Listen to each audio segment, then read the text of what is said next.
Hello guys, this is your friend and we are back with a new fanfic. What if Naruto and Haku were forced into an arranged marriage, part 1. And if you enjoy this fanfic then please press the like button and subscribe to my channel for more fanfic like this. Now let's start the fanfic. A young woman knelt next to an unconscious boy tending to his injuries while he recovered from the battle that raged 2 days prior. With utmost care she took the small towel from his head, and re-wetted before wringing the excess water out, and placing it on his forehead. Gently she ran her fingers over his whisker-like scars on his cheeks as she remembered how she had met the boy, as well as how she had found herself falling for him. His smile is like a ray of sunshine. It brings such a feeling of warmth that I can't help but feel safe with him. She smiled softly, remembering how her heart jumped when he smiled at her that day in the woods. The smile faded though as she remembered the battle on the bridge, and the look in his eyes when he thought she had killed his teammate. Tears filled her eyes as the image of his eyes filled with such pain and sorrow filled her vision, and she vowed to herself to never allow him to feel that way again even if it cost her life. So caught up in her thoughts about the boy that she was growing to love more each day she failed to notice her father figure standing in the doorway behind her. "Haku, you need to get some rest yourself. Come downstairs to eat," he said gruffly even though worry could be seen in his eyes. Startled by the sound of his voice she quickly wiped her face before responding without moving from her spot next to the boy. "I can't leave Naruto-kun. He needs me to take care of him, Zabuza-sama." Using actions to illustrate her point she took the towel from Naruto's head to re-wet it, and wring it out before placing it gently back on his forehead. Zabuza sighed, not wanting to deal with the emotional fluff. "Haku, are you disobeying me?" he said in a cold voice normally reserved for people that were about to die. The girl flinched upon hearing this, and balled her hands on her legs, causing the fabric of the kimono to bunch up. With her eyes locked on the sleeping face before her, she spoke in a quiet but firm voice. "If I must, Zabuza-sama. Naruto-kun not only saved your life and mine, he spared me when he was well within his right to kill me." Her voice grew softer as she continued to speak even as it was filled with growing determination. "He is a great man that should be cared for, and even revered if for no other reason than the size of his heart. He has overcome hardships even greater than my own, and has not only survived, but has stayed true to himself where almost anyone else would have been lost." A smile graced her soft lips as she gently placed her hand on his face. "I can never repay him for what he has done for us, Otu-san." The large man rubbed his forehead knowing she wouldn't leave his side willingly. Deciding to make this easy on himself he walked over and started to drag Haku out of the room by the back of her kimono. "This is for your own good, Haku. He'll be fine for a while without you, after all there are 4 other ninja in this house." Haku struggled to no avail in Zabuza's grip, and let out a yell as even holding onto the doorframe was futile. "Otou-san." Unbeknownst to them the racket they made had helped the unconscious boy awaken. Slowly over several minutes Naruto became aware of his surroundings as if he was floating to the surface of a lake. It was about 10 minutes after Haku's shout that his eyes finally opened. Squinting from the light coming through the window he groaned from the headache he had, and slowly sat up. After a few more moments he regained his equilibrium, and got dressed. It was a slow process since his body still ached, and his headache stayed steady except for occasional spikes whenever he looked at something too bright for his eyes to handle. With one hand on his head he slowly headed downstairs following the sounds of daily life. Reaching the dining room he didn't even notice who was there, and pulled out a chair at the table before gingerly lowers his body down. Finally noticing some small conversation going on around him he looked up to see who was speaking, having not noticed this earlier due to having his head feel like it had been hit with a sledgehammer. As his vision focused he saw a very attractive, finely boned girl slightly older than himself smiling as she talked to a one-armed man that looked like he escaped from a psych ward through a minefield. As realization dawned on his still foggy brain as to who he was sitting with, his jaw dropped and he stumbled back, tripping over the chair and falling onto his back. As the impact with the floor seemingly settled his surprise he slowly stood back up holding his head. "What the hell is going on?" I would think I was still asleep if my head didn't hurt so much.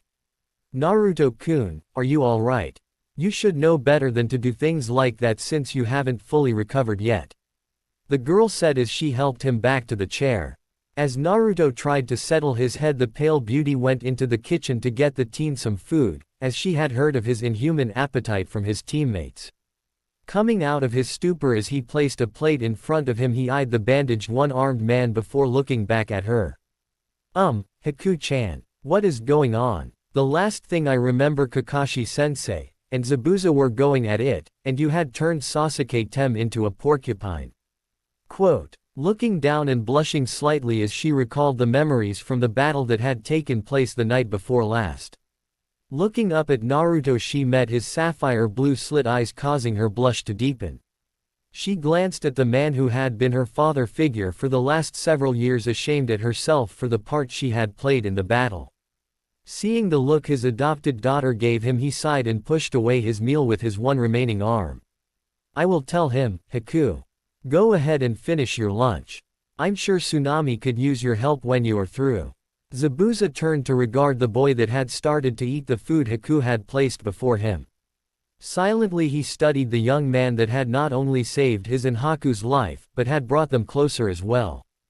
Taking note of his daughter's glances at Naruto, he was unsure of himself on this issue despite being infamous for slaughtering his entire graduating class and master of the silent kill technique. This of course irritated him no end and showed itself in the increasingly hard drumming of his fingers on the table.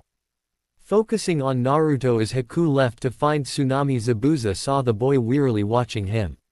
Since you clearly remember events up until you started fighting Haku, I will start from there. The large man absently rubbed the shoulder of his missing arm as he recalled the battle, and what the others have told him. When you saw Sasuke put into a near-death state by Haku, you, apparently thinking he was dead, went into an enraged state and charged Haku. Not wanting to fight you, she threw a bunch of senbon at you, trying to incapacitate you the same way she did with your teammate. Somehow her aim was off and you got hit in the eyes. Haku was giving you first aid when the mist started to clear enough for you guys to see Kakashi has me pinned with his dog's summons, and about to use some lightning technique to finish me off. Looking out the window, Haku and Tsunami could be seen hanging laundry as they talked. Shaking his head to clear the thoughts of his tool-turned daughter, he looked back to a seemingly confused Naruto poking himself in the eye. When Haku saw this, she rushed over, taking the blow herself to save me. Before Kakashi landed the hit though, you appeared, knocking Haku aside and deflecting the strike. You saved my daughter's life as well as my own, but it cost me my left arm. Quote. Zabuza pointed to his heavily bandaged left side, smirking at the pale look Naruto gave him, able to tell how stupid and suicidal what he had done was. Taking great satisfaction in making this genin sweat, he raised his killer intent at Naruto, fully enjoying the distress he showed. Seeing Haku look worriedly back to the house, he chuckled and lowered his ki back down before continuing the story. It was at this point that we heard clapping coming from the end of the bridge. It turned out to be that ugly little shit Gato with 100 or so of his cronies. He gave some long-winded speech about how he never intended to pay us because he was going to have us killed. He went on to say how it would be cheaper to have his goons kill all of us now that we were all injured and tired from fighting each other, and as a reward his gang could raise the village. He also offered a bonus to whoever captured Haku so she could be turned into his private bedroom slave. Kakashi and I called a truce so we could deal with Gato and his goons together. Before we could engage them, a crossbow bolt landed between us, drawing everyone's attention.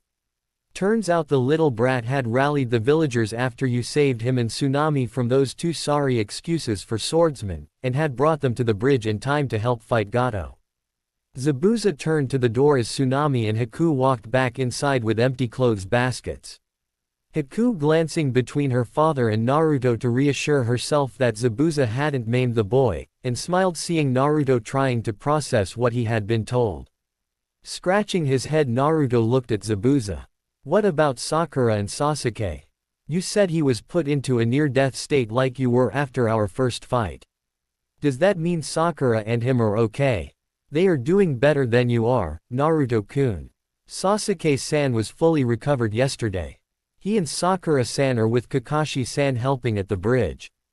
The village has been celebrating every day since Gato was killed, and everyone that is able is helping to finish the bridge. Kakashi-san told us to make sure you rested, and ate as much as you wanted if you woke up while they were gone. Would you like more to eat, Naruto-kun? That would be great. I'm starving. Just how long was I out for, by the way?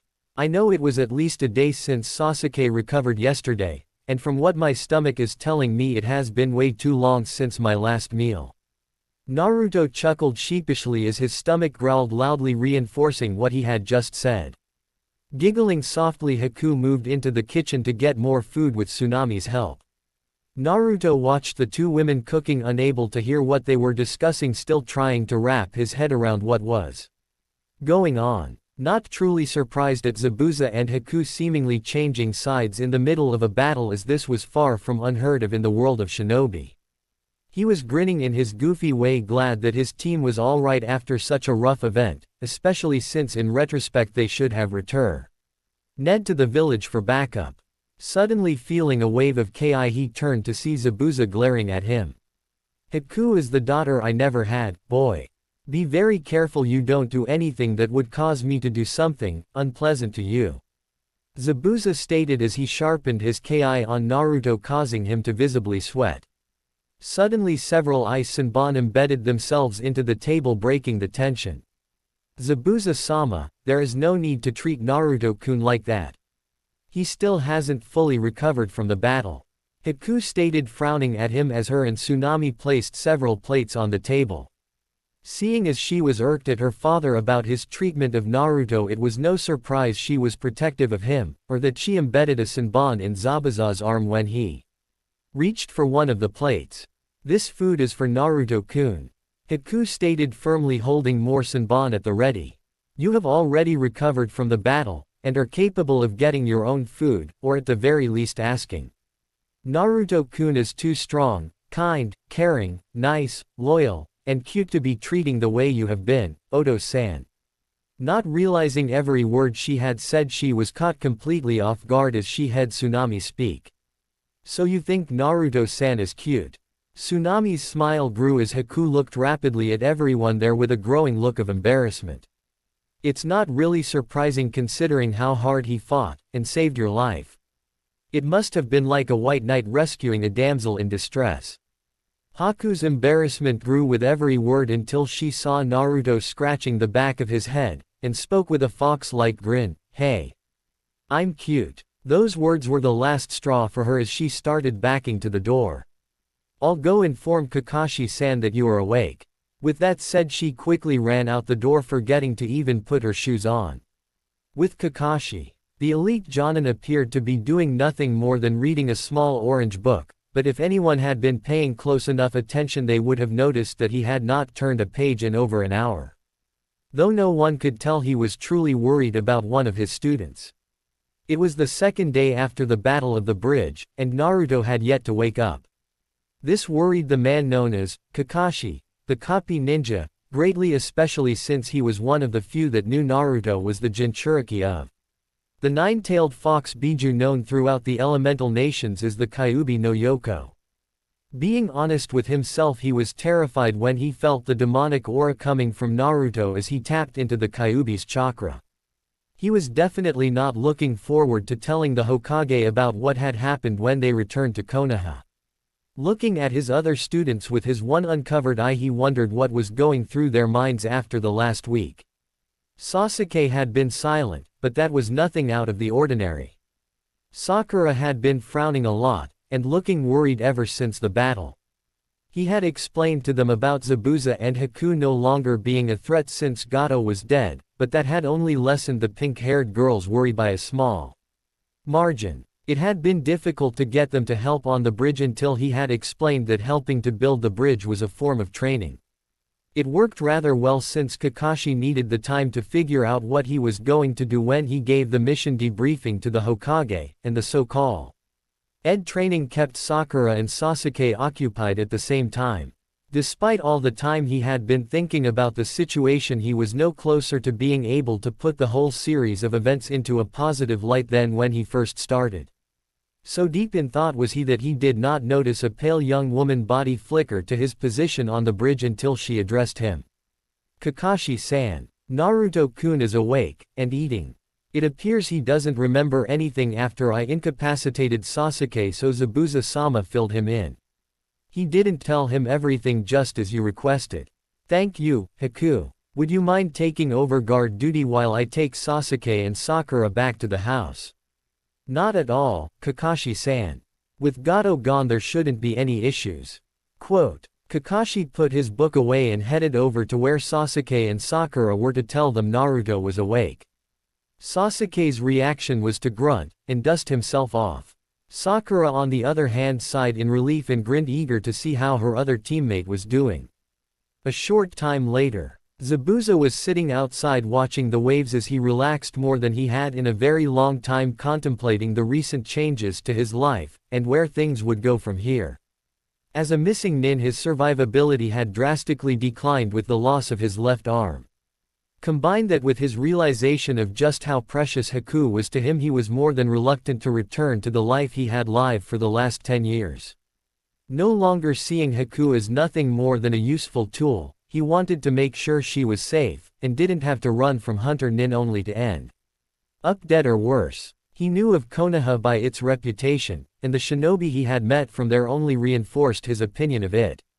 As his thoughts focused more on Haku, he knew it would break his heart to cause Haku more pain than he already has, especially after what she had experienced during the blood line purges in Kiri. These thoughts only made him realize he had already reached a decision when he heard Team 7 returning.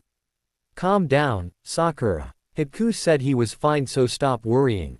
If he needs more medical treatment, the Hokage will make sure he gets it when we return. More than likely he will have all of us go to the hospital for examinations. Kakashi-sensei is right. You know how fast he heals. I'm surprised he wasn't up yesterday giving us all headaches with his antics. So enjoy the peace and quiet while you can, Sakura. Seeing Zabuza leaning against the house, Kakashi sent the kids inside to talk with Naruto before heading over to speak with the man. I assume you have come to a decision, Zabuza.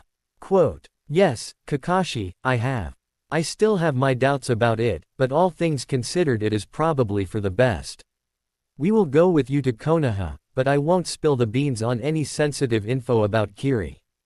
I may be a missing nin, but I know doing that would only cause more problems for me and Haku. I wouldn't expect you to, Zabuza.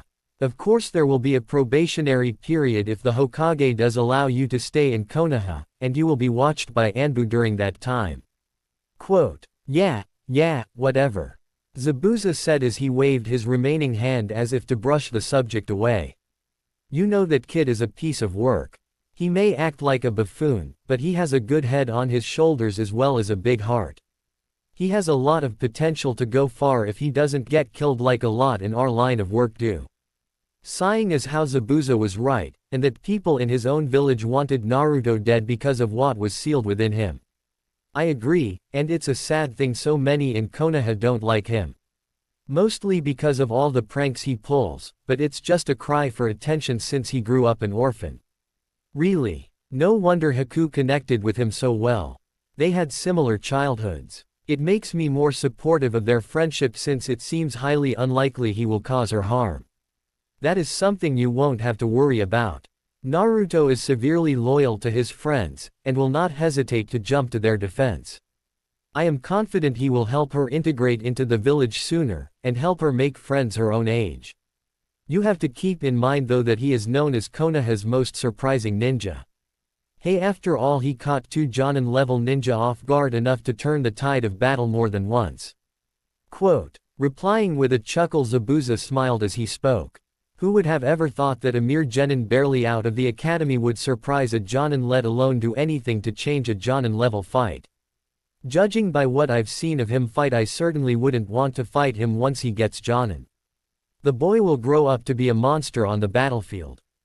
Tell me about it. When he graduated the academy, I gave the team a test to see if they would stay genin or go back to the academy.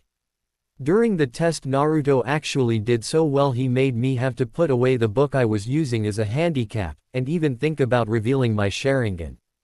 Quote. Raising a non-existent eyebrow, Zabuza showed his surprise. That is no simple feat. For a genin to make some with a 35 million ryo bounty on his head bring out the big guns is no laughing matter.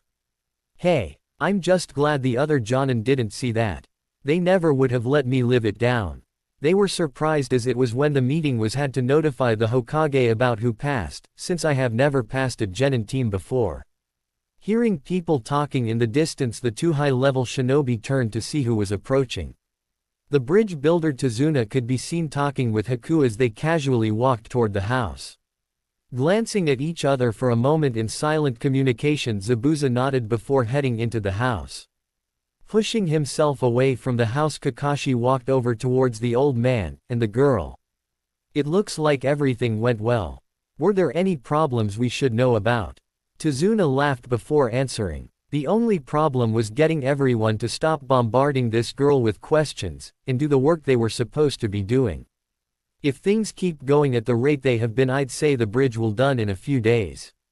Quote, that is good to hear, Kakashi said before turning to Haku. Why don't you head inside? Tsunami should have dinner ready soon. You might also want to see how Naruto is doing.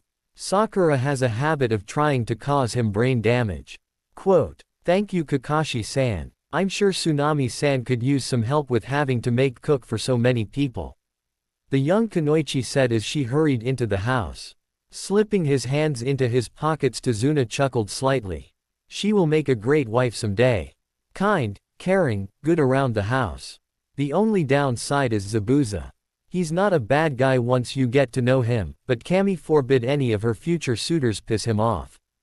Quote, remembering some of the looks Haku had given Naruto as well, Kakashi's sweat dropped as he could easily see Zabuza chasing Naruto around town trying to dismember him with his sword.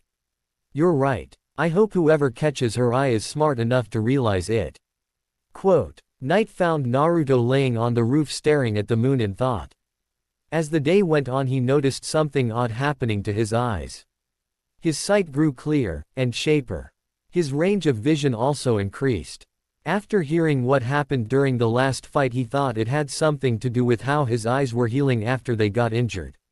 He knew by all rights he should be blind from the damage Haku did with her Senbon. He was glad that was not the case, but it still worried him with how they were healing. Lost in his thoughts, he never noticed his eyes slowly closing as sleep overwhelmed him. Opening his eyes, he found himself in what appeared to be a cavernous room with a cage on one end that stretched the entire width and height of the room. There was ankle-deep water covering the floor, and by the looks of the wall he was in a large sewer. Turning toward the cage, he heard a roaring of wind coming from within. Slowly walking forward, he heard movement from inside the cage, soon to be revealed as a red nine-tailed fox towering several hundred feet above him. The fox stared at the boy, who was too stunned to be afraid. So you finally show up, Kit. I knew it would only be a matter of time since you tapped into my chakra. Quote, the monstrous demon fox chuckled in a way that sent shivers down Naruto's spine. Grinning, Kyuubi lowered down until his eyes were only a good 30 feet from the floor. I imagine you have questions about your eyes. You have me to thank for that. With your eyes damaged, I decided to improve them as I focused on healing you. A blind container would be insulting to me after all. The strongest of the Biju chuckled in an alarmingly demonic fashion before continuing. Your eyes have turned out even more powerful than I had planned. Unfortunately, I sneezed during the process, so even I am unsure of the extent they have been altered. Naruto stood still, terrified of the creature before him, having heard stories about how the Kyuubi no Yoko would have left Konoha a smoldering ruin if it wasn't for the fourth defeating it. As a curious expression crossed his face, Naruto's fear strangely decreased to an almost negligible amount. Where are we? You healed me. Hell. Why would a demon like you be healing me in the first place? He suddenly held his hands on his head as if the thoughts were giving him a severe headache. Gah! What the hell is going on?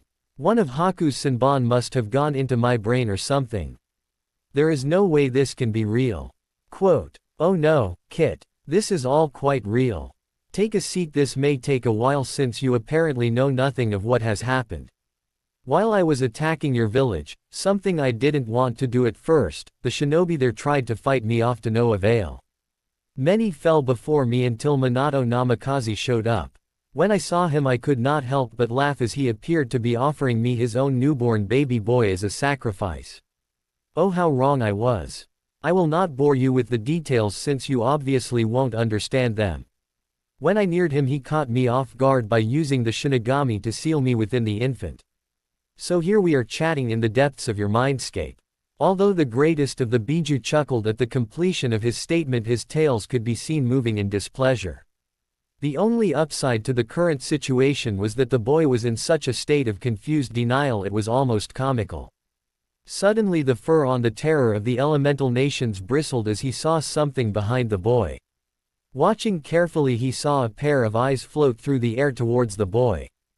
The eyes stopped just above and behind the boy, looking at Kyuubi, assessing him in a way that even made his skin crawl. So this is the origin of my being here. It is very interesting and yet abominably disappointing that I am part of such a pathetic creature. Naruto turned quickly, stumbling back in surprise as he stared in shock at the eyes that just spoke. Wah! How? When? The boy clutched his chest, trying to get his heart to calm down as he shook his head in denial to the events transpiring before him. I must have eaten some bad fish or something. This has got to be a nightmare. First the Kyuubi claims to be in my head and now a pair of floating eyes is speaking to me. By Kami, there is no way this can be real. Child. Weak, pathetic child. This is very real. You had better accept this soon, or else you will not only break in exquisite ways, but also die very horribly. I am here due to the fox's unstable way he healed your eyes. The simple truth, now that I am here, is that you will either grow to be just as powerful as the demon behind you, or you will die very soon. Naruto stood still as the truth of what was being said, and the beings here could not be denied. Over several minutes his emotions played across his face until he finally sighed as his mind fully accepted the reality before him. Slowly raising his head to the eyes that had not moved since they first spoke, his mouth opened and closed in a fish-like manner before he got a hold of himself and swallowed. What are you? Though no change could be seen, Naruto and the Kubi both felt as if the eyes had just grinned like the Cheshi. Recat with such demonic power that the fox took a step back. You may call me Jagan. As several minutes passed, Naruto gathered himself together from the unsettling aura the eyes had given off. During this time the Kyuubi remained silent, watching and considering. Scratching his head in thought, he put the information together in his head before continuing the conversation. The Jagan eye never moved or spoke, choosing to remain still in a way that in any other situation would be extremely unsettling. Naruto took a deep breath before looking up at the eyes before he decided to speak. I understand about the Kyuubi now, or at least a lot more than what I did before. You on the other hand. Jagan. What does that mean? Is that your name or what you are? What did you mean when you said I'd die if I didn't get stronger? Your death is assured, for it is the law of nature. The strong survive while the weak perish.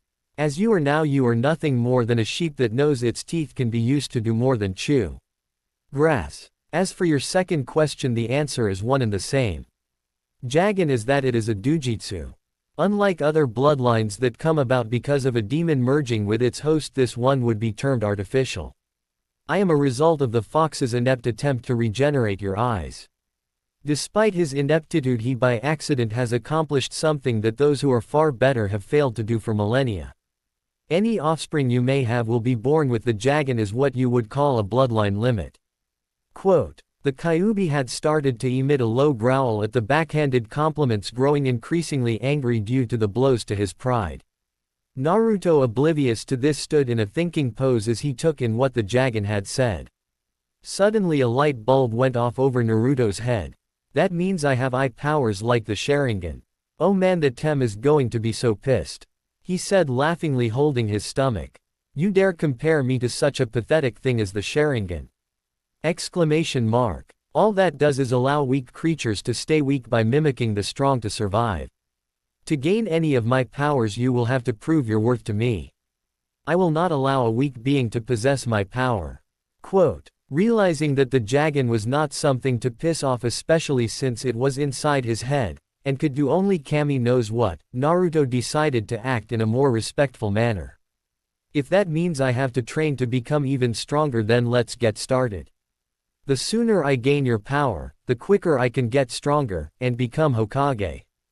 Naruto said with his biggest grin and his fingers held in the V for victory pose. Those are strong words, boy. We will see if your conviction is a match for your mouth. Just remember one thing. Begging for death will not absolve you of training. Naruto swallowed hard at this, but then burst into a wide grin. No sweat. Not even Anbu can beat me. Wrong, boy. They couldn't. Now they can. As you are now, that banshee bitch could destroy you in a fight. You will only grow stronger through blood, sweat, and tears. Lots and lots of blood. Hey, leave Sakura out of this. She isn't that bad. As it hit him as to what else was said, his eyes turned angry and confused. What do you mean she could beat me? She is the weakest out of our graduating class. Naruto said with his arms crossed, and a glower on his face. The implantation of the Jagan has striped you down to genin level. Looking up, Kyuubi thought to himself. In hindsight, I should never have let Mizuki place those limiter seals on the kit. You allowed what? Exclamation mark. The mightiest of the Biju indeed. You are nothing more than a pathetic excuse for a mass of chakra. To do something as petty as allowing that to happen to your host is unforgivable. The eyes began floating towards the Kyuubi. As they grew nearer, the Jagan was surrounded by flames that appeared to be made of pure darkness. The flames continued to grow until they were around 5 feet tall, and the Jagan was within arm's reach of the bars. Since you are a part of this fiasco, you will help to rectify the situation. You can start by giving us the memories of when the limiter seals were placed. The Kyuubi, though slightly unnerved by the flames, grew angrier at being addressed by the Jagan in such a way. How dare you speak to me like that? I am the Kyuubi no Yoko, the greatest of the Biju. Show proper respect before I devour you. Proper respect. You claim to be the greatest of the Biju, but you are nothing but a pathetic overinflated chakra balloon. Quote. As the Kyuubi listened, his eyes narrowed dangerously. At being called a chakra balloon, his pride could not take any more and stuck out at the Jagan with his claws extended. As his claws met the fire, he let out a roar of pain, quickly withdrawing his paw back into the cage. Looking at his paw, the Kyuubi was shocked at the damage that had been done.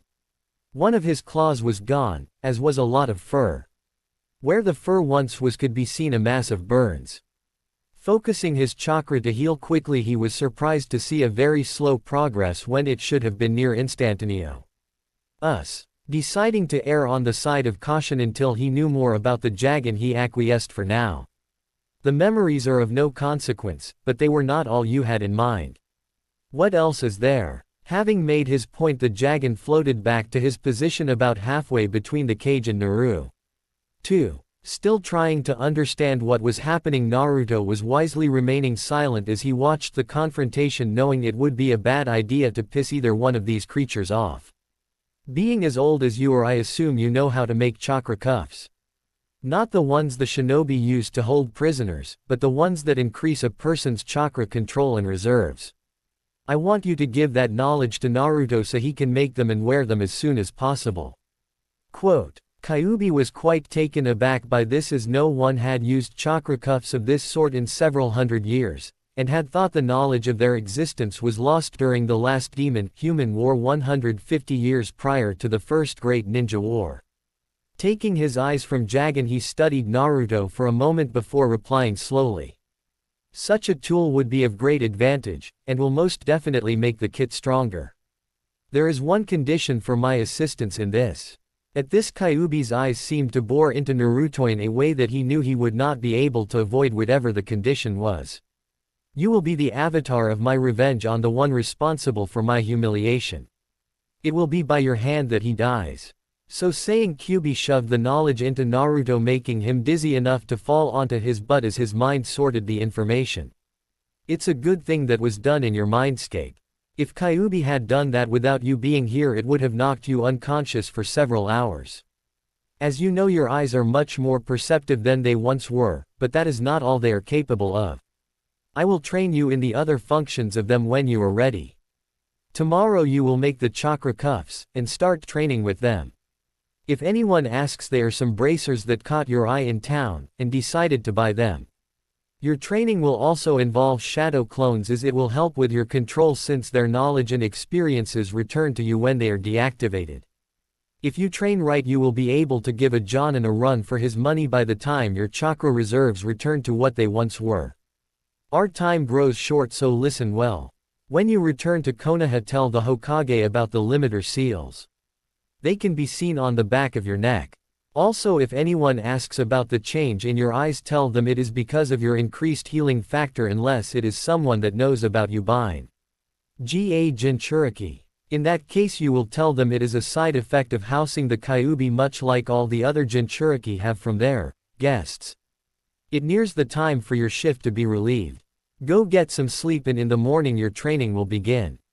Quote. With that being said, Kyuubi kicked Naruto out of his mindscape. Opening his eyes, Naruto could see that over an hour had passed, and Sakura was approaching for the shift change. Getting up, he waved at her, letting her know everything had been quiet, and headed inside, eager to begin his new try. Ning. The Jagan stared at where Naruto had faded away from for a few minutes before turning to look at the Kyuubi, who at this point had turned to lay down for some sleep. Slowly the Jagan floated to the cage with small flames of pure darkness, the likes of which had not been seen since before Crete. Ion, when all of existence was the void. After a brief time, a thin jet of the flame lashed out like a whip, all but flaying the chakra beast in the process. Who said we were done? You and I have much yet to discuss. The Jagan said in a voice that was eerily devoid of emotion, considering the actions that had just taken place. Your chakra will be used to correct the failures you have done out of blind pride. Your foolishly prideful habit of merely healing Naruto to his current state instead of improving him to be a worthy embodiment for us will no longer be allowed.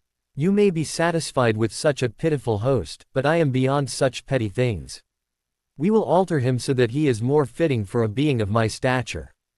We will start the enhancements of his physical condition now, as well as increasing the number of chakra pathways to his brain to increase his mental fortitude. The Kyuubi growled as he thought to himself, I have no choice to do as this impudent whelp says for now.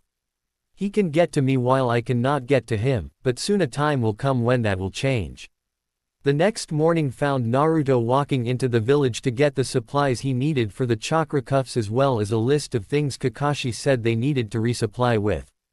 Although the village itself was almost unchanged, the people were much happier, and walked with none of the fear that could be seen just a few days earlier. Over the next hour he had walked into several stores trying to find what he needed with no success, and as the day wore on his progress slowed. Due to the villagers offering gifts, and cheers to their hero. At first Naruto welcomed the attention, it quickly became an annoyance as his frustration grew. Finally walking into a blacksmith's shop to escape the crowds, he saw a few of the items he needed. Gathering the items that he found, he walked over to the clerk. Will that be all today, sir? Yeah, unless you know where I can find the rest of the things on this list. Naruto said as he showed the list. I don't have any of that here, but there is a shop a few streets over that has most if not all of what you need. The owner picked up a lot of things like that from when we raided Gato's hideout after his death. After receiving directions and paying the bill, Naruto headed to the shop, eager to get back so he could train. A week later, after having set up camp for the night, Naruto could be seen rummaging through his pack as Sakura and Haku were cooking dinner. Pulling out a scroll he had forgotten about, he suddenly grinned before approaching Haku with the scroll behind his back. Having noticed Naruto getting closer, Sakura got a tick mark on her forehead, knowing all too well about his appetite. It's not ready yet, Baka. So go sit down and wait like everyone else. Sakura said, waving a ladle at him. Smirking, Naruto moved toward the side of the table Haku was at as he replied without looking at Sakura. If I want to rent billboard space I'll let you know, but I have better things to do right now. Sakura caught off guard, but such an Naruto comment is in shock for a moment, until the sounds of Sasuke, Kakashi, and Zabuza laughing reached her ears. Clenching her fist hard enough to make the ladle creak in protest as inner Sakura raged at Naruto.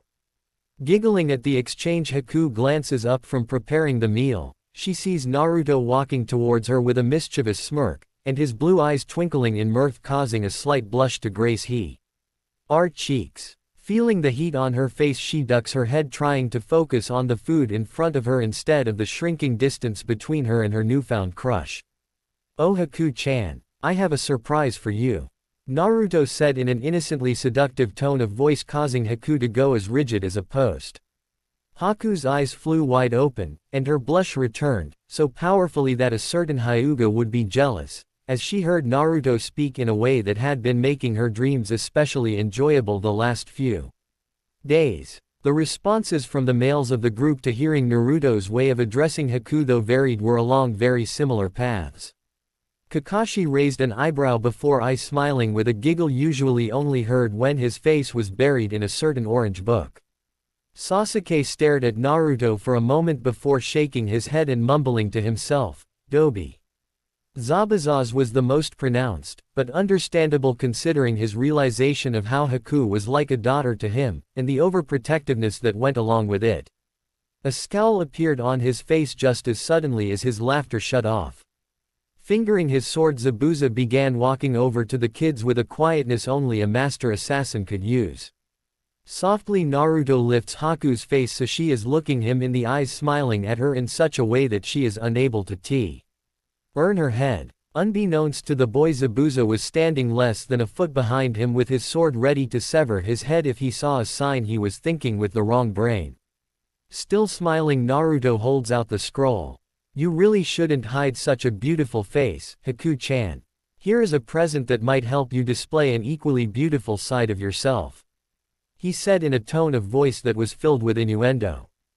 While Kakashi was making a note to himself to remember that line for future use, Zabuza stood as still as a rock, wondering at the blonde midget, since Naruto sure as hell wasn't player material from what he had seen before now. After having noticed the blood seal on the scroll, Zabuza put his sword away before coughing to get their attention. "You'll have to use some blood to open that, Haku. It is locked with a blood seal." Blinking a few times to get a hold of herself upon hearing Zabuza cough, Haku blushed, and carefully took the scroll, thankful for a chance to clear the thick fog that had seemed to envelope her brain. Inspecting the scroll, she saw what her adopted father meant.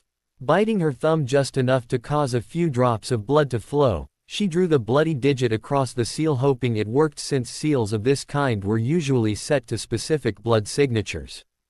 After several seconds, the lines of the seal began to shift and flow over the scroll before settling into a new shape that turned out to be words.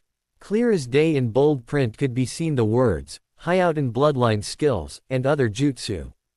Saying that Haku was shocked was like saying that Kakashi liked to read porn once in a while.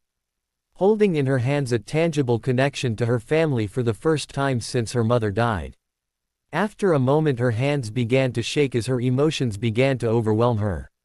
Wet spots appeared on the scroll as tears began flowing from her eyes before she suddenly tackles Naruto to the ground, kissing him full on the lips, shocking everyone there. Breaking the kiss, she hugs Naruto tightly, whispering, thank you," over and over, feeling Naruto's arms wrap gently around her as her tears soaked his shoulder. Sasuke actually unfolded his arms and leaned forward in unabashed surprise at what had just happened. Kakashi merely smiled before pulling his headband back down, covering his Sharingan. Sakura was not just surprised, she was stunned. What she had just seen was so far out of what she thought was possible that she let the ladle slip to the ground unnoticed. By the time the ladle hit the ground, however, inner Sakura was ranting in a very Yosemite Sam fashion before stomping over to a chalkboard and placing a hash mark under Naruto's name. On the board, the names of the rest of the Konoha 12 inches could be seen, as well as large letters stating, "Successful seduction attempts." Sighing deeply at the blank space by her name, she turns to a near-identical chalkboard that says, "Failed seduction attempts." Aside from the title, the major difference between the two was that Naruto was the only one with success points, while Ino and Sakura had over 100 failed points each. Several long moments passed before Haku stopped crying and stood up. With her head down, and her eyes on the scroll, she made a decision as Naruto brushed himself off. Pocketing the scroll, she wrapped her arms around Naruto's neck and kissed him deeply. After a long enough time to leave the boy short of breath, Haku smiled, looking into his eyes. "You have no idea how much this means to me, Naruto Koi," she said coyly before walking over to her tent with a sway in her hips that left Naruto unable to look away.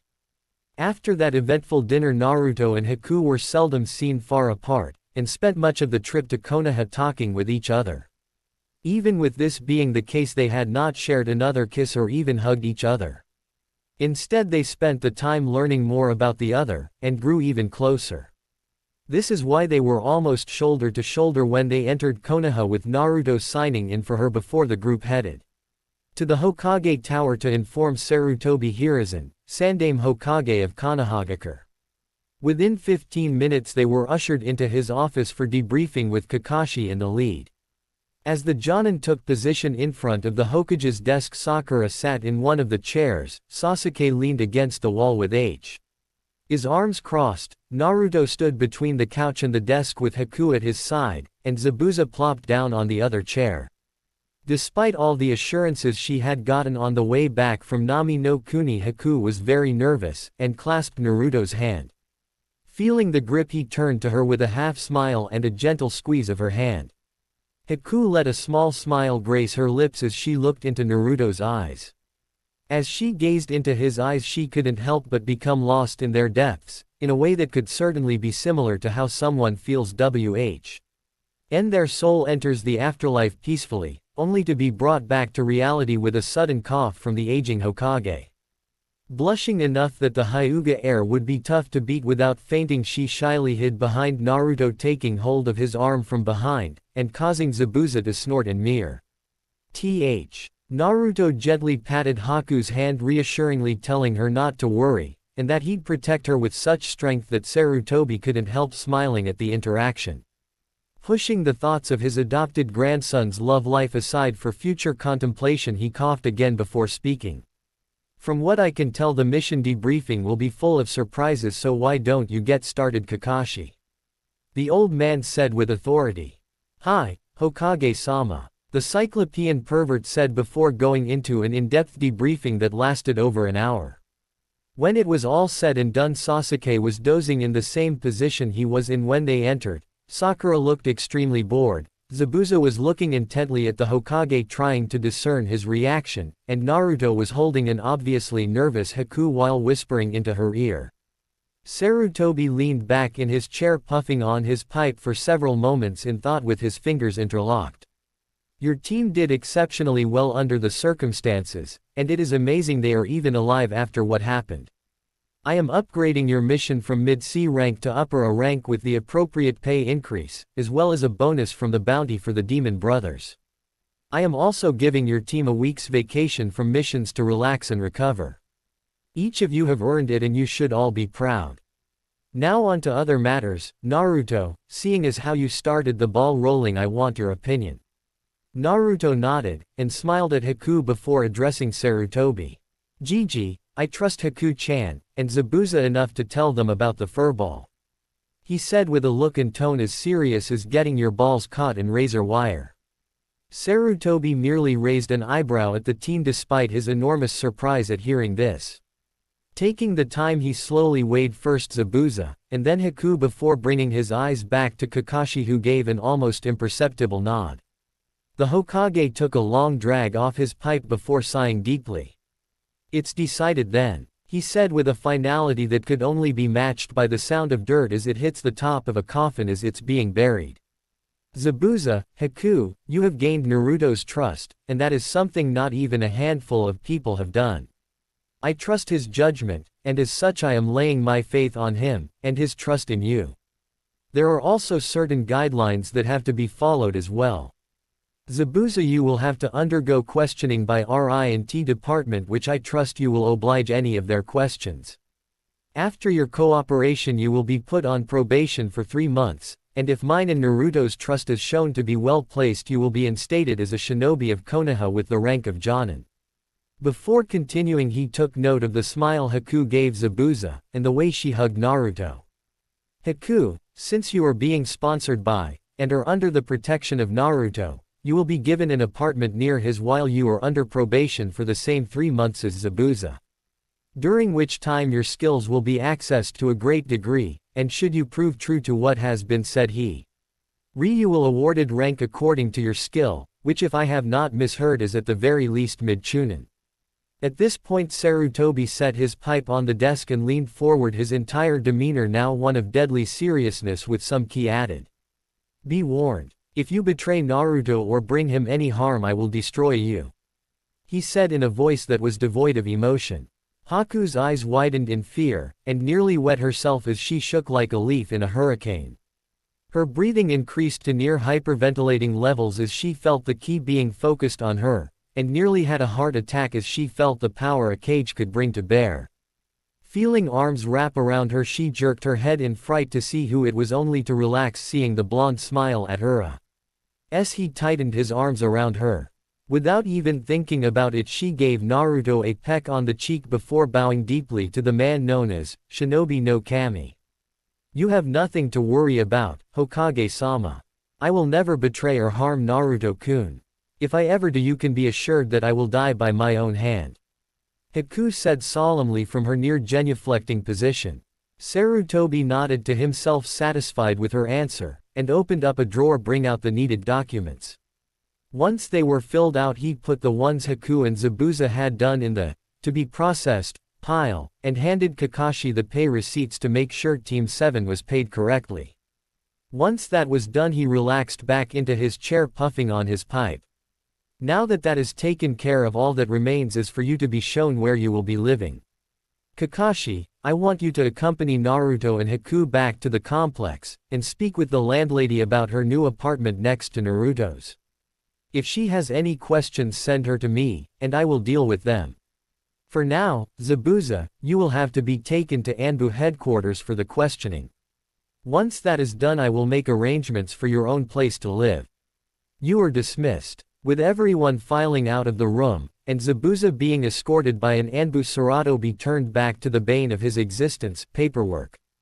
Haku and Naruto followed Kakashi to the apartment complex talking with each other as the Jonin remained silent except for the occasional pervert. Ted giggled as he read his orange book. As they walked Naruto would point out some of the landmarks along their way telling her about each one. Despite her joy at walking hand in hand with the one who had stolen her heart, her mood grew darker the longer they walked. The reason for this is that she was noticing the looks that Naruto was receiving from the villagers. At first she had dismissed it until she had overheard some of the comments that were made about the demon brat. Having not only experienced his power firsthand, but also told about his burden, she knew who they were talking about, and it was really starting to piss her off. How can they say that about Naruto-kun? He is more of an angel than a demon. She thought, blushing even with the scowl that had managed to show on her porcelain visage. It's okay, Haku-chan, just ignore them. Naruto said softly as he brought her hand to his lips, kissing the back of it softly. Haku smiled coyly at the open display of affection before a look of concern appeared. Are you sure, Naruto-kun? Yes, I am sure, Yuki-Anaheim. True, they make things rough for me at times, but they won't do anything since I am a ninja, and they don't want to face Gigi's wrath. He said with a foxy grin. Haku found an intense heat form on her cheeks at his pet name, and interlaced her fingers with his, trying to hide the fact her inner pervert had reared its head at his grin. While she fought with her reproductive instincts, she didn't notice that they had arrived at the complex until Naruto had stopped her. Seeing that he had a hand on each of her arms and was standing in front of her smiling in a way that brought a flash of heat to her abdomen, she involuntarily stepped into his arms and rested her head on his shoulder. Kakashi-sensei has gone in to talk with the landlady. Why don't I show you my place and I can get you something to eat or some tea if you want? He said with his arms around her waist. She nodded, reluctant to leave his arms, but followed him up the stairs to the 3rd floor. With the door unlocked he paused to smile at her apologetically. My place is a bit messy right now. I didn't have time to clean it before the mission, and it's been almost a month. With that said he opened the door, and gestured for her to take a seat on the couch. Which kind of tea would you like? I have green, Genmai cha, and of course sencha. He asked as he set a kettle to boil on the stove. Genmai cha sounds good, Naruto-kun, she said as she looked around the small bachelor pad. The living room was not as messy as he made it out to be, and was furnished spartanly with one 3-person couch, a short table that looked like it had been made from a root portion of a tree as a base with a couple cushions under it, and some pictures on the wall of his team, the Hokage, and some people at a ramen stand. At the back of the apartment was a door that was slightly ajar, letting her see that it was the bedroom. Between the kitchen and the bedroom was another door that she assumed was the bathroom. After a few minutes she heard the sounds of tea being poured. Shortly Naruto returned holding 2 cups of tea, and handed her one before sitting down on the couch next to her. They sat in companionable silence for a while, each sipping their tea, until there was a knock on the door. Naruto set his cup on the table before getting up to answer the door. "Come on in, Kakashi-sensei," he said, standing to the side so the leader of Team 7 could enter. Kakashi walked over to Haku, and held out a scroll and a key for her. "This is the key to the apartment next door, as well as the information on when and where you will be tested. Since we have a week off, I expect Naruto to help you assimilate to life here, and answer any questions you might have. Also, you will not be allowed to use your skills except in self-defense until your status here has been finalized. As such, Naruto will act as your bodyguard until you have been officially instated as a ninja of Konoha." While he spoke, Naruto had retaken his seat next to Haku, and resumed sipping his tea. When Kakashi had finished, Naruto took Haku's hand in his. "Don't worry, nothing will happen to her on my watch." The Jonin, having noticed Naruto's change in behavior ever since the bridge battle, had not missed how the two interacted, and wondered if the change was because of her or something more sinister. Unsure how to broach the subject, he resolved to talk with the Hokage about it and just watch for now. "Anyo, what about Otu-san?" Haku said hesitantly as she pulled Naruto's hand into her lap, and placing her other hand over his. "Zabuza. If he cooperates with Anbu, he should be released in a few days. After that, it depends on what Hokage-sama decides to do. Just be patient, and I'm sure you'll see him soon. In the meantime, just relax, and get to know your way around here. Don't forget to be at the appointed places on time for your testing. Naruto, we will resume team functions at the usual place and time in 7 days." With that said, he walked back to the door, but stopped halfway through before speaking over his shoulder.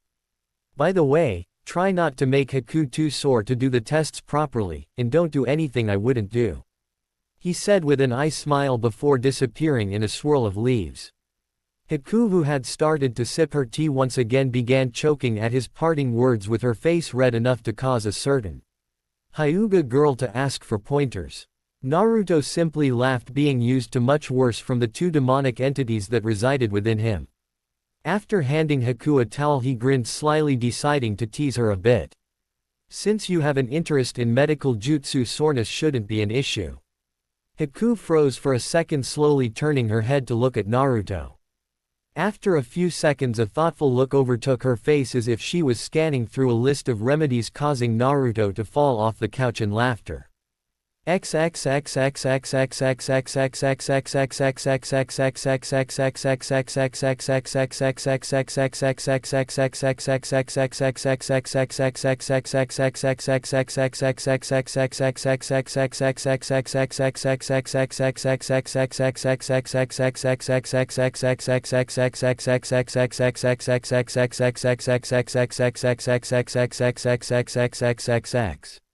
That night, Naruto found himself back in front of the Kyuubi's cage with the Jagan hovering to his right. "Please don't tell me this is about more training," he grumbled, not wanting to go through another Hell Week, like he did in Wave. "No, this is not about training, but something just as important, if not more so. You have been brought here to learn about your parents," the Jagan said, slowly circling Naruto. "My parents? You mean you know who they were? Yata," he yelled, and jumped in the air. "Yes, we know whose genetics you share. Between Kyuubi's knowledge from his previous hosts and our study of your body as we began fixing some flaws, we have figured out who they are." Naruto had not been this enthused since he had first tasted ramen from Ichiraku's after he had been kicked out of the orphanage, and danced around the dank room until he was brought to a stop by Kyuubi. Enough. Sit your down or we won't tell you shit. The nine-tailed fox roared, causing Naruto to stop dead still, and sit on what looked like a broken piece of concrete. I'll be good, he said with the same look and tone a child would use when promised a new toy if they were quiet for 5 minutes. The easiest part to figure out was who your father was. You are nearly identical to him in looks, and if you thought about it you would know who it is without help. Your father was Namikaze Minato, the Yondaime Hokage, and the same person that sealed that overgrown rug inside you.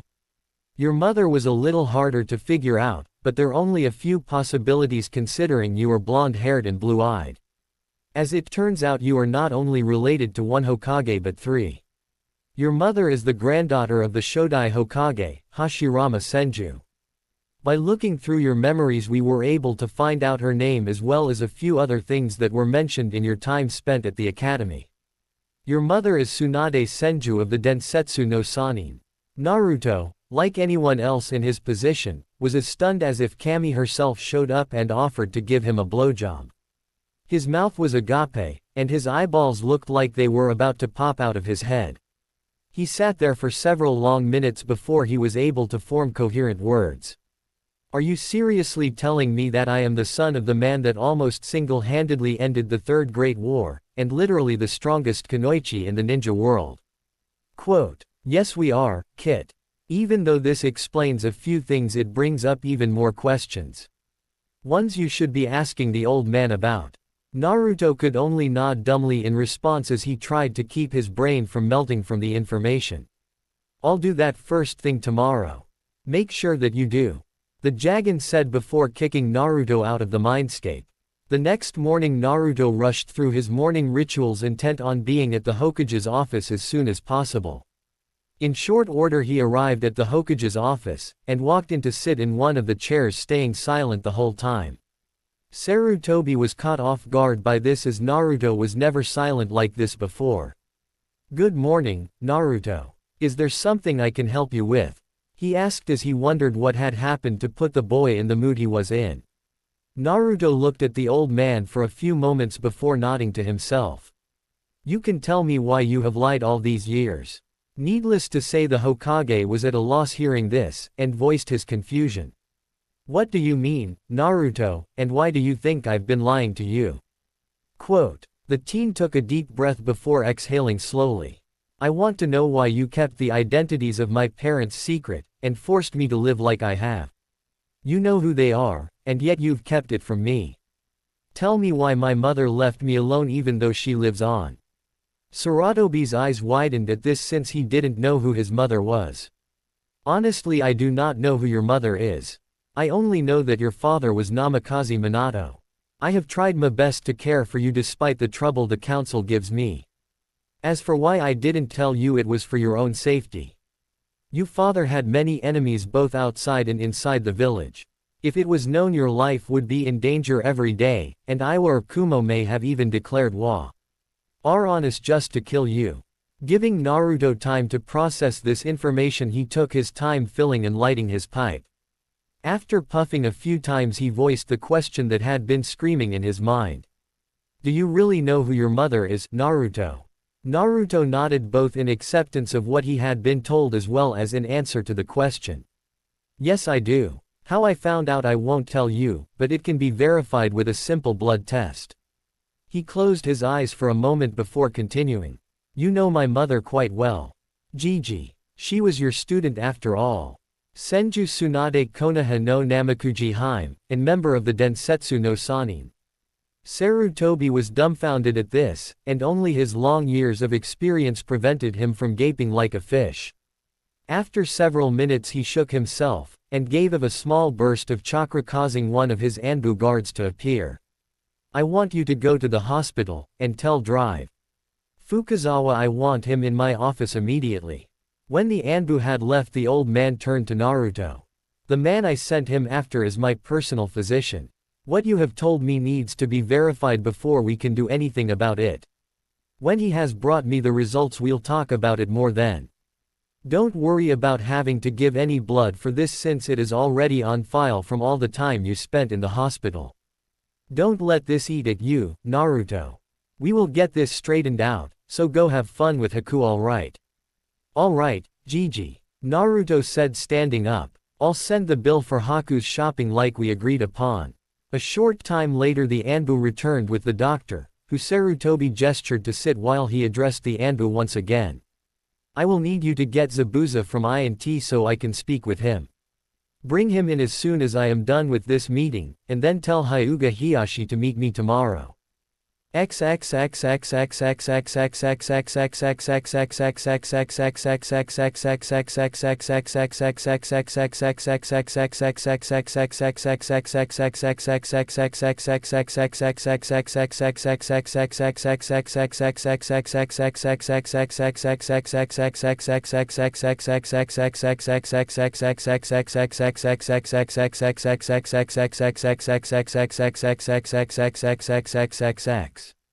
Haku and Naruto spent most of the time over the next week together, hardly ever separating for more than the night when they went to bed.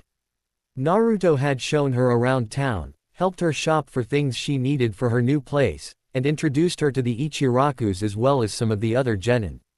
From the Rookie 9. For the most part things had been uneventful with the notable exception of the first time they had visited the Yamanaka flower shop.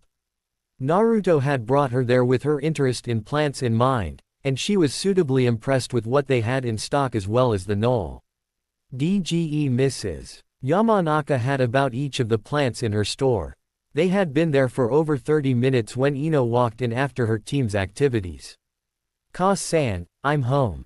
She yelled as she entered the store. How was your day, hun? Her mother asked from the counter, turning from watching Naruto and Haku peruse the goods. It was okay. Choji ate all the time as usual, and Shika played shogi with Asuma-sensei again. After that we did AD rank for Mrs. Tsukimura. How has business been? It's been good. As a matter of fact, Mrs. Yamanaka gestured for her daughter to get closer in a conspiratorial way as she shared her daughter's gossiping gene. One of your old classmates is here with his girlfriend, she said in a whisper, pointing to the pale beauty and the blonde. Ino quickly took in the long black hair, pale pink kimono, and pale beauty of the girl, feeling a pang of jealousy at just how much she looked like a goddess come to earth. When her eyes landed on the boy next to her, Ino's jaw dropped. Right before her eyes was the dead last, with what was undoubtedly the most beautiful girl she had ever seen. Her eyes nearly fell out of her head when she saw Naruto pick up a flower for the girl to look at, only to get a kiss in return. She stood looking like a stepped-on frog until her mother poked her in the ribs. Why are you so shocked, Ino? I think they look great together. Just like the sun and the moon, said Mrs. Yamanaka, laughing inwardly at her daughter's reaction. But it's Naruto. He's the dead last, and class clown. How in the name of Kami did he get a girl like that? She exclaimed, drawing the attention of her fellow genin. Hey, Ino. Long time no see, he said as he walked over hand in hand with Haku. Apparently longer than I thought it had been. Why don't you introduce me to your friend, Naruto? She said, looking them over with her gossip eye. Ah, Gomen. Allow me to introduce you. Yamanaka Ino, I'd like you to meet Yuki Haku. She is new to Konoha, and will joining as a kunoichi after she has been evaluated by the old man. Yuki Haku, this is Yamanaka Ino, heir of the Yamanaka clan, local gossip queen, and vice president of the Thames fan club. Quote, while Ino's eyes narrowed at the reference to Sasuke, Haku bowed formally and with perfect etiquette addressed Ino. It is an honor to meet you, Yamanaka-san. Naruto-kun has told me much about your time together at the academy. Quote, Ino, caught off guard by such formality, replied just as she was trained to as a clan heir. It is an honor to meet you as well, Yuki-san. I trust you find Konoha to your liking. It is a great village, but it does have a few dissatisfactory issues. Haku said with a slight glint in her eyes. Naruto slipped his arm around her waist, gently pulling her to his side. I've told you not to worry about that, Yuki Anaheim. Ino raised her eyebrows at this, especially when Haku rested her head on his shoulder and gave a soft sigh. Wow, no one will believe this without seeing it themselves. I have to call Forehead as soon as I can. So you two are an item. How did you meet? She asked, entering full Gossip Queen mode. Naruto and Haku shared a glance before he spoke. I had fallen asleep from training in a clearing when Haku-chan showed up to gather herbs for a sick relative. We talked as I helped her, and hit it off. He said, slightly shrugging his unoccupied shoulder. Really now? So what attracted you to the knucklehead? Ino said to Haku, her interest clearly showing. Haku smiled at Naruto, who scratched the back of his head in embarrassment. He has a heart of gold, will do anything for his precious people, is strong, and not to mention he has ungodly stamina. She said, thinking about the fight on the bridge. Ino, however, mistook what she said for something else entirely, and widened her eyes in shock. What a sec, ungodly stamina, does that mean? She thought to herself, blushing furiously, and thought of a way to change the subject. Did I hear right that you are going to be a ninja here? Hi. Hokage-sama said that my skills need to be evaluated so that he can place me at the proper rank, since I was never officially part of a hidden village, and was trained by my Otou-san. Haku raised her head and looked at Naruto. That reminds me, we still need to go shopping for the gear I need. It's okay, I know just the place we can go. It's the best place to get equipment from, and they never overcharge either. He said with a smile. I hope you don't mind, but I also made reservations for dinner tonight at one of the better Akamichi restaurants. Of course I don't mind, Naruto-kun. I actually prefer we do it tonight, since I have to meet Hokage-sama the day after tomorrow for the testing. Quote, then why don't we finish shopping then head home so we can get ready? The reservations are for 1800 hours, and we should both dress semi-formal at the least. Naruto said, checking the time via a clock on the wall behind the counter. With the conversation over, they bid Ino farewell, and headed out the door. Ino stared after them for a few minutes before running up to her room, and grabbing the phone. After a few rings, Sakura picked up on the other end. Moshi Moshi Haruno residence. The pink-haired girl said. Hey, Forehead, you are not going to believe what just happened at my family's shop. She said in a voice thick with juicy gossip yet to be told. What happened? Sakura asked, not missing the tone one bit. Naruto was just in here with a gorgeous girl that he seems to be dating. What? Naruto has a girlfriend? No way. Oh yeah, and if what this Haku girl said is true, they are already sleeping together. Quote, Nani? Naruto is sleeping with Haku? I don't believe it. Sakura said in a now very irate voice. Ino caught the anger in the pinket's voice and smirked. What's wrong, billboard brow, are you jealous? Quote, what? Hell no. Haku was one of the ninja we fought on our last mission. Look, why don't you come over and I'll tell you all about, Ino pig. Okay, I'll be right over after I shower. Give me about half an hour. Quote, alright, I'll see you then. Bye. Sakura said before hanging up the phone.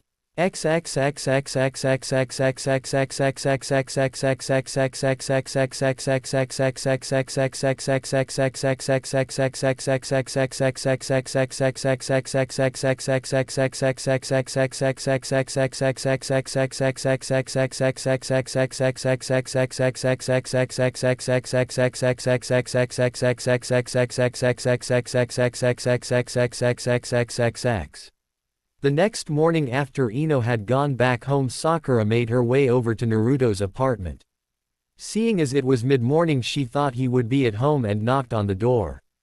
Getting no response, she knocked harder, and repeated the cycle for almost 10 minutes, and grew more pissed each time she knocked on the door. Naruto, open the door. I know you, in there, you baka. The pink-haired banshee screamed. Just as she was about to kick the door in, the one next door opened up to reveal Naruto standing there in a pair of sweatpants, barefoot, and with no shirt on. Geez, Sakura, what's your problem? Sakura looked back and forth a few times from the door he was at to the one she was in front of with a look of confusion on her face. Isn't this your place? She asked, pointing to the now dented door. Yeah, that's my apartment. What of it? He asked, rubbing the sleep from his eyes. Just as she was about to ask why he was in that apartment instead of his, a pair of pale slim arms wrapped around his waist. "Who is it, Naruto-kun?" A very feminine voice said as a head covered in long black hair came to rest on his shoulder, and the person was wearing a short-sleeve robe that stopped just above the knee. "It's Sakura, and I don't know why she's yelling and trying to break my door in," he said before kissing the upturned cheek of the girl behind him. "So why are you here, Sakura? We still have 2 more days, till we have to report in." Sakura shook her head at the scene before her, unable to believe it. "You really are sleeping together?" she said, totally dumbfounded. Haku raised her head to look at Sakura, still half asleep. "Is that why you woke us up, Sakura-san?" she asked, merely getting a nod in response. "Yes, we have slept together. Now if that is all I need to get more sleep, seeing as we were still awake at dawn. Come on, Naruto-kun, let's go back to bed," she said before heading back inside with a slight limp as her foot was asleep. Sakura's eyes opened wider and wider as Haku spoke, totally stunned, and could only manage to lift her hand in reply to a quick wave from Naruto before he shut the door again. She stood there for a good 15 minutes before her brain rebooted, and she blinked rapidly as she assimilated the event that just occurred. "I wonder if Hinata knows about this," she said to herself as she walked down the stairs, still trying to come to terms with Naruto not only having a girlfriend, but one that was certainly the most beautiful girl in their age range, and possibly even the village. Sakura was walking through town still in a daze when she ran into Zabuza and Kakashi, and was stopped from doing it literally when the one-eyed pervert put a hand on her shoulder. "Are you all right, Sakura?" he asked with obvious concern. She stared up at him for a minute before she came back to reality. "I'm sorry, what did you say, Kakashi-sensei?" Kakashi glanced at Zabuza before leaning down closer to the girl's level. "I asked if you're okay. You were walking around in your own little world." "Oh, I'm fine, I just got one hell of a surprise is all," she said, trying to put her brain back in order. "Why don't you tell me about it? Maybe I can help," Kakashi said kindly. "I don't know what help you can give besides some things you picked up from constantly reading your pervert Bible," she said, not really paying attention to the conversation. Her sensei's one visible eye widened hearing this, and dropped down to look her in the eye. "What are you talking about, Sakura?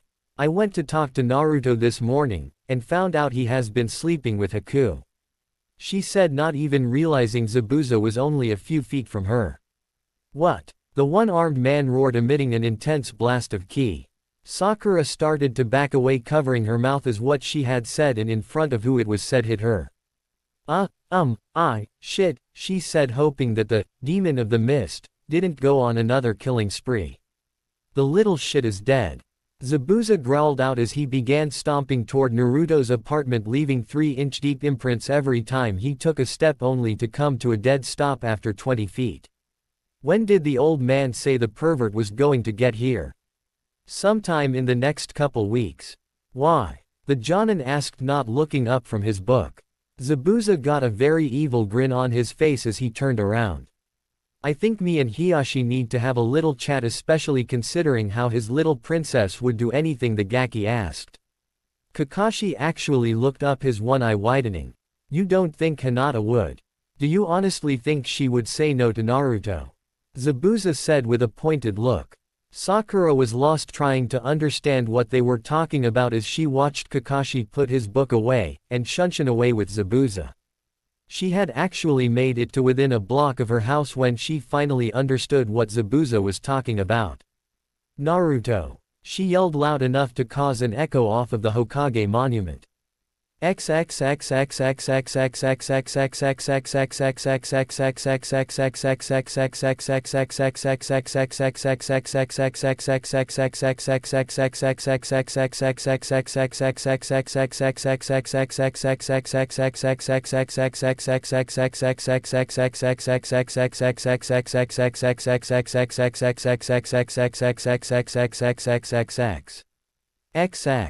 Hinata looked over the note that had been delivered by one of the branch family members last night, and wondered once again why Sakura wanted to meet her privately, as she walked onto training ground number 7.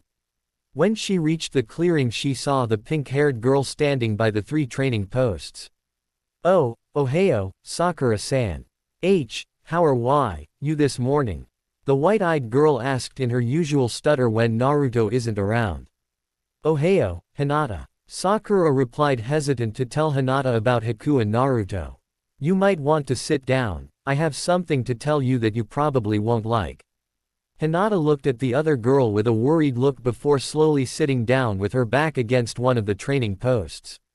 "What is it? Has something happened to Naruto-kun?" Sakura nodded slowly and sat down in front of one of the other training posts. "Naruto is fine, but yes, it does involve him." She breathed deeply for a moment, not really wanting to tell the timid girl about what she had heard and seen. "I really don't know how to say this, but I feel that you should know." "I am sorry, Hinata, but you should know this since you feel the way you do about Naruto."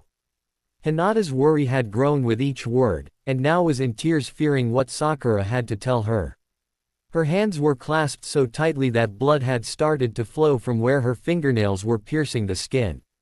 "Hinata, I hate to say this, but you should give up on Naruto," the pink-haired girl said quietly as she looked away from the lavender-eyed girl. Hinata stared at the girl, dreading that her worst fear from the academy was true, but had to ask nonetheless. "Why? What aren't you telling me, Sakura-san?" she asked with a shaky voice filled with all of her so far repressed emotions. Sakura sighed heavily before she slowly answered. "Naruto, he is involved with a girl from our last mission." The way the pink kid had spoken left no room for doubt, but Hinata just couldn't believe that her Naruto-kun would just pick up some girl like that. "Naruto-kun isn't like that. There is no way I will believe that he is involved with some hussy." Hinata's voice had started out quiet, but it grew stronger with each word until she was all but shouting, and caused Sakura to stare at her like she had just grown 3 more heads. "I saw them myself, Hinata," she said after getting over her surprise. "When I went to talk with him the other day, he was at her apartment, and they had just gotten out of bed. He was only wearing sweatpants, and she was in a short nightgown. She also walked with a slight limp."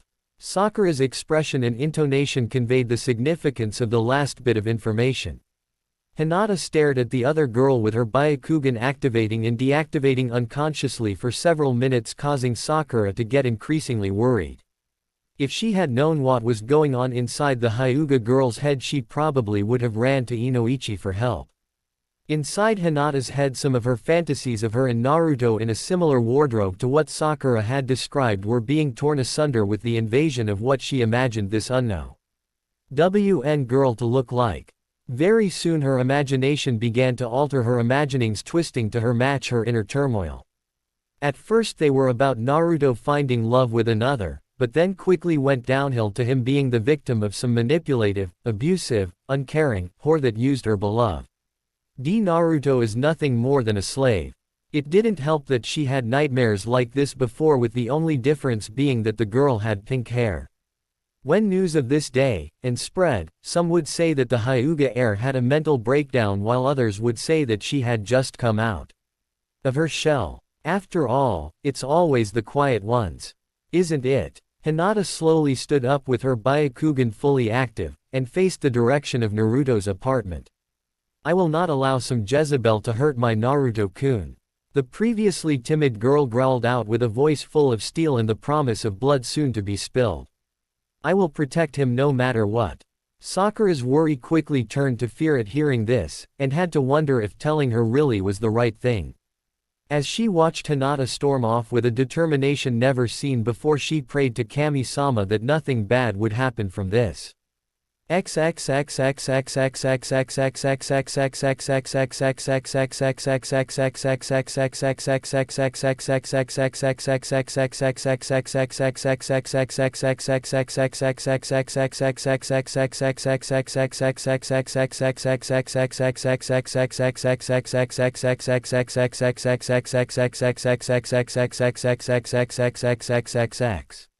While Sakura was telling Hinata the life-altering news, the subject of their discussion was training in the woods behind the Hokage monument.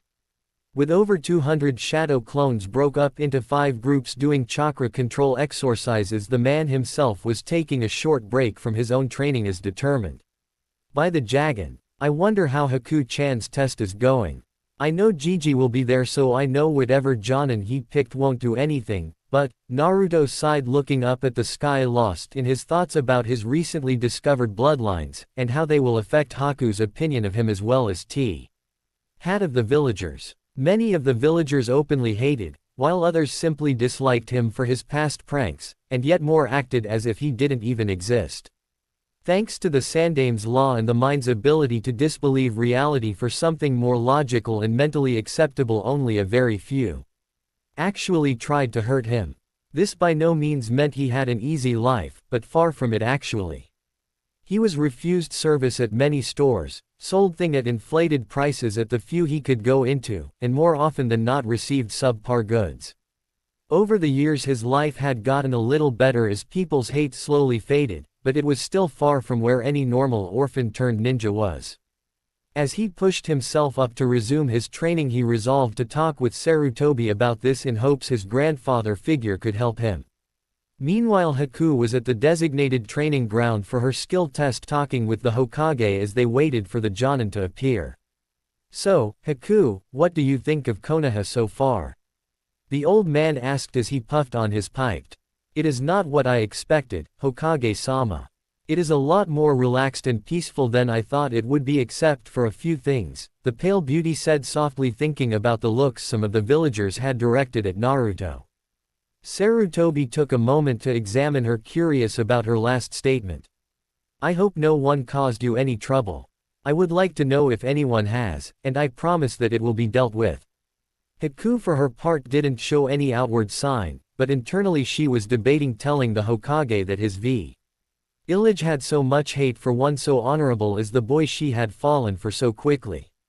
Finally she made up her mind, and told him about what she had seen. While most of the people were either indifferent or at least semi-friendly, there were a surprising number of people that showed such a level of hate that goes beyond that of being the victim of a prank, since I know none of Naruto-kun's pranks ever hurt anyone. He doesn't deserve their hate or the treatment he receives at most of the shops either.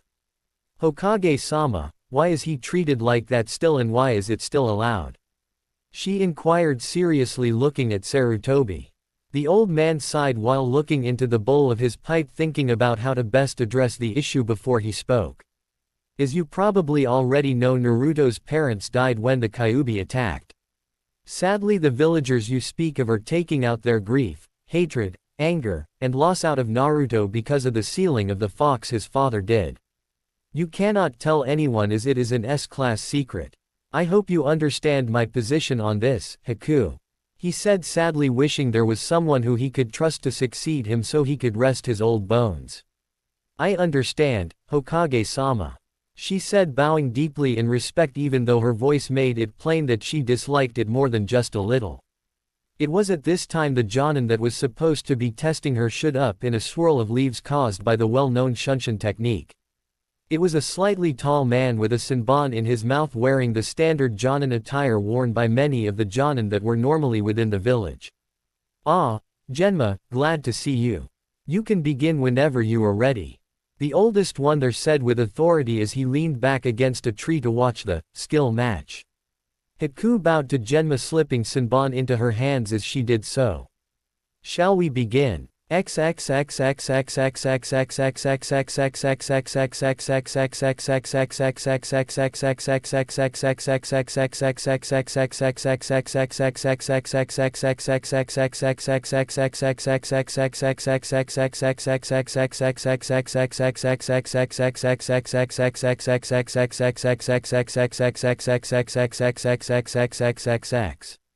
Hinata was growing increasingly agitated, looking for Naruto. She had first gone to his apartment, but found that he wasn't home. Over the next several hours she scoured the town looking for him, hitting all his normal haunts. Ichiraku's, the academy, the Hokage Tower, and Training Ground 7 before she went over every inch of the market district.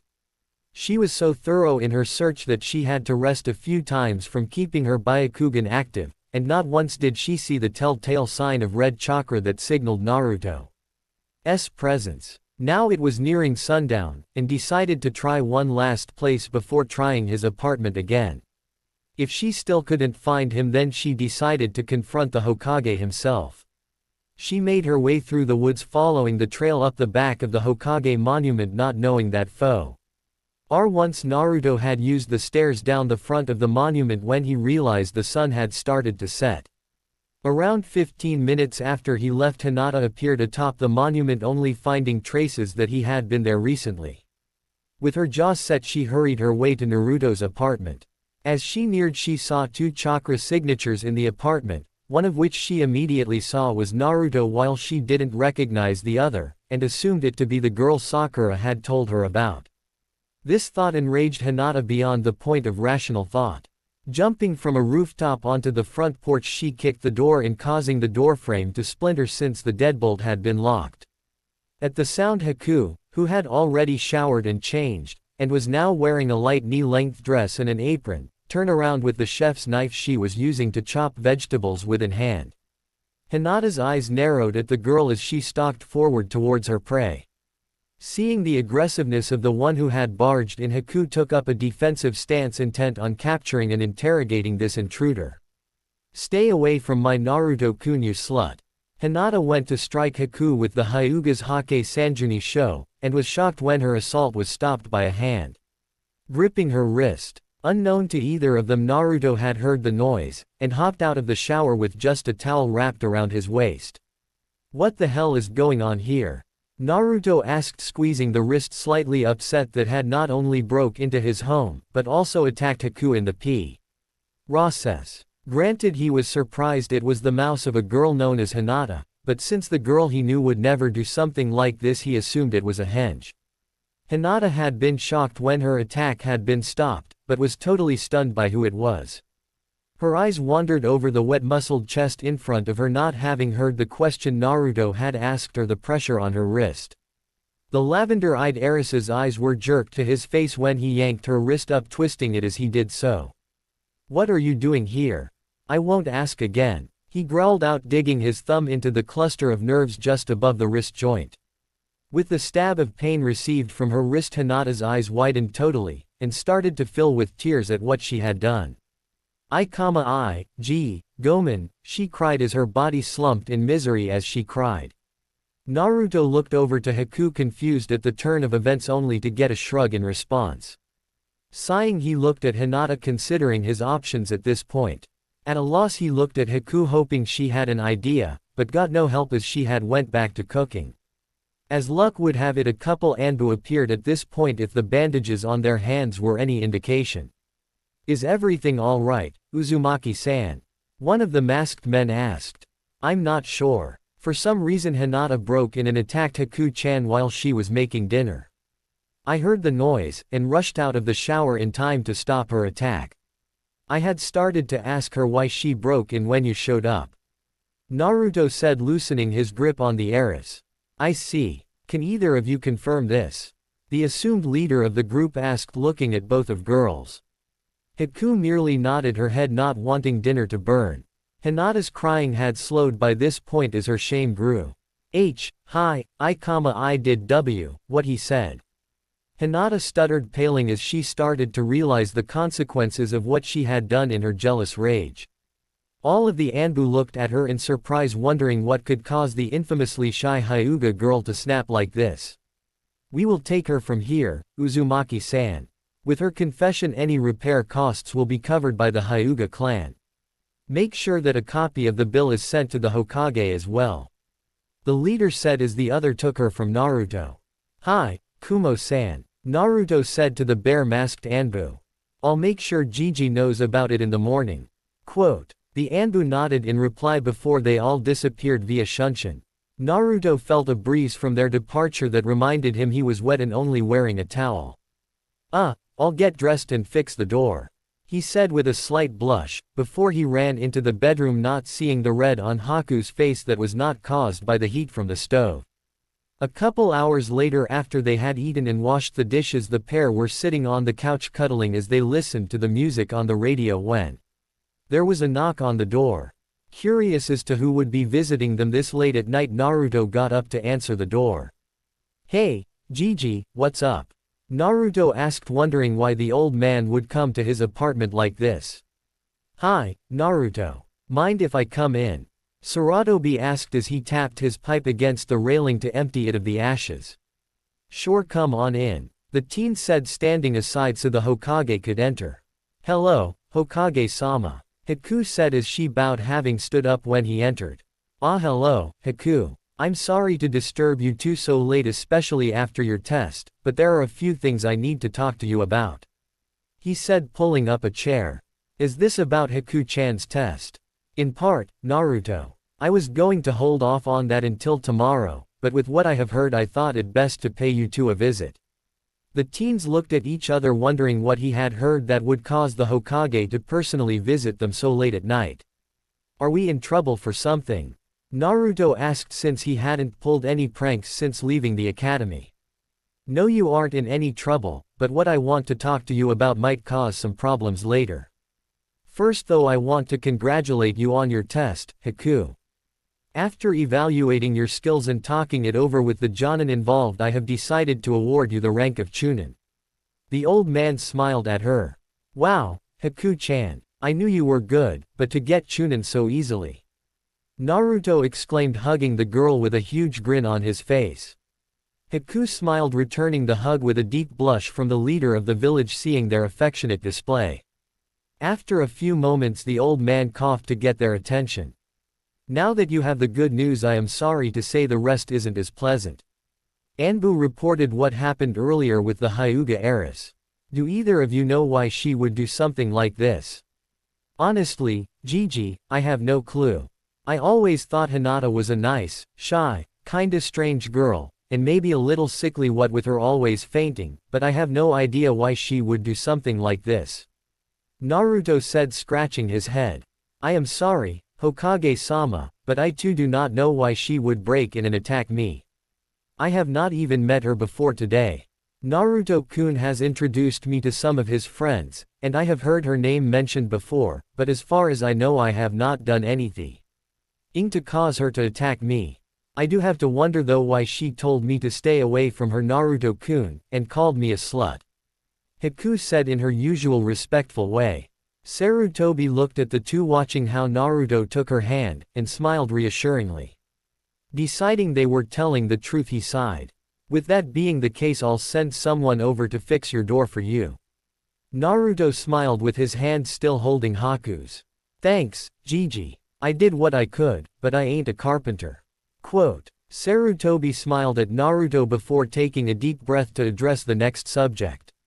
"I need you two to be completely honest with me on what I am about to ask, no matter how embarrassing it may be." He paused long enough to get their affirmative replies before continuing. "I have heard some rumors about the relationship between you that have made me a little concerned. Just how intimate have you been with each other?" Haku blushed a deep crimson, and ducked her head while looking at Naruto out of the corner of her eye. Naruto blushed as well, scratching the back of his head. "Ah, Gigi, that's not the kind of thing you're supposed to talk about.